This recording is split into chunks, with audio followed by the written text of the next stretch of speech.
plants and ways of altering matter and transforming the human body. Using the pharmacopoeia, Janie and Benjamin and their friend Pip had become invisible, actually invisible, as they tried to rescue the apothecary from his enemies. They had become birds. Benjamin a skylark, Pip a swallow, and Janie an American robin.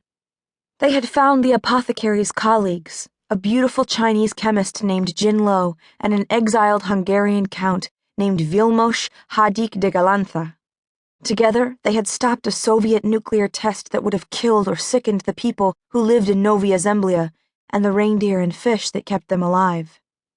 Janie's trusted Latin teacher, Mr. Danby, had turned out to be a Soviet spy. He had taken Janie prisoner in Novaya Zemblia with the help of an East German agent they knew only as the Scar. Benjamin had become a bird again to try to rescue her, but it was dangerous, too soon for his body to repeat the transformation, and he couldn't keep his shape.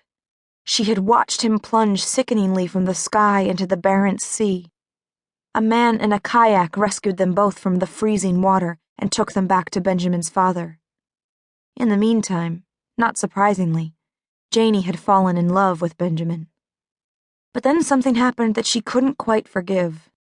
Benjamin and his father had erased her memory with a glass of drugged champagne. The apothecary said that Janie was only 14 and had to stay with her parents in school.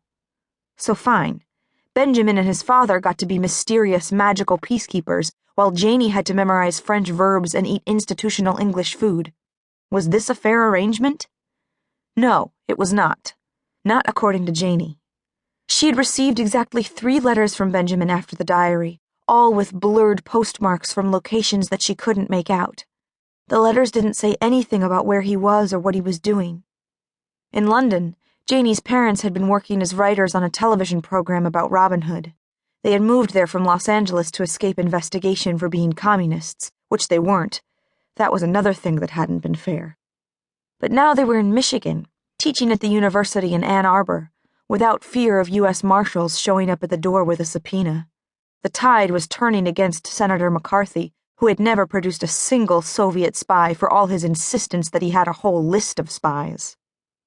Her parents had been given the drugged champagne too, and their memories of Janie's vanishing were gone, which was good.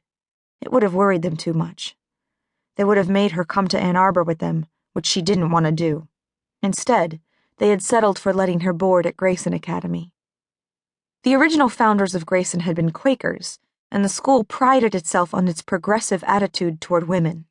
It admitted a few girls every year, at a time when most girls' boarding schools were training young ladies to become suitable wives. Janie wanted to study chemistry. She'd become preoccupied with chemistry at St. Bede's and had won a school prize there, and had gotten a scholarship to Grayson.